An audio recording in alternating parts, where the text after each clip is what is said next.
Market अभी भी rate cuts का सपना देख रहा है, लेकिन इकोनॉमिस्ट्स अब वार्निंग दे रहे हैं।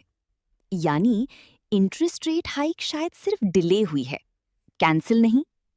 लेटेस्ट इकोनॉमिस्ट पोल के मुताबिक reserve bank of India June policy meeting में रेट्स बढ़ाने की संभावना कम है, लेकिन आगे जाकर FY27 में 25 से 50 बेसिस पॉइंट्स तक रेट हाइक्स आ सकते हैं। अब सवाल, अचानक रेट हाइक की चर्चा क्यों बढ़ रही है? सबसे बड़ा कारण crude oil prices. Middle east tensions की वजह से ऑयल एक्सपेंसिव हो गया है, इंपोर्ट बिल बढ़ गया है, इन्फ्लेशन रिस्क बढ़ गया है और साथ में फूड इन्फ्लेशन भी ऊपर जाने लगी है।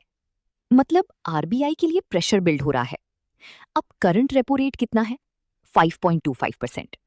लेकिन इकोनॉमिस्ट्स का मीडियन एक्सपेक्टेशन कहता है कि FY27 के अंत तक रेट 5.75% तक पहुंच सकता है।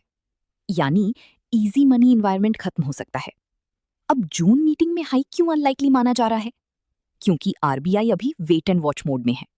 ऑयल प्राइसेस स्टेबलाइज होते हैं या नहीं, इन्फ्लेशन टेम्पररी है या परसिस्टेंट, ये देखना जरूरी होगा। लेकिन अक्टूबर ऑनवर्ड्स एक्सपेक्टेशंस शार्पली बदल रही हैं। कुछ इकोनॉमिस्ट्स तो अब 67% प्रोबेबिलिटी तक रेट हाइक की बात कर रहे हैं। अब इसका असर मार्केट पर कैसे पड़ेगा? लोन्स एक्सपेंसिव हो सकते हैं, ईएमआई बर्डन बढ़ सकता है, कंजम्पशन स्लोडाउन रिस्क बढ़ सकता है। और स्टॉक मार्केट में बैंकिंग, रियल्टी, ऑटो, इन सेक्टर्स में वॉलेटिलिटी बढ़ सकती है। लेकिन हायर रेट्स बैंक्स के मार्जिन्स इंप्रूव भी कर सकते हैं।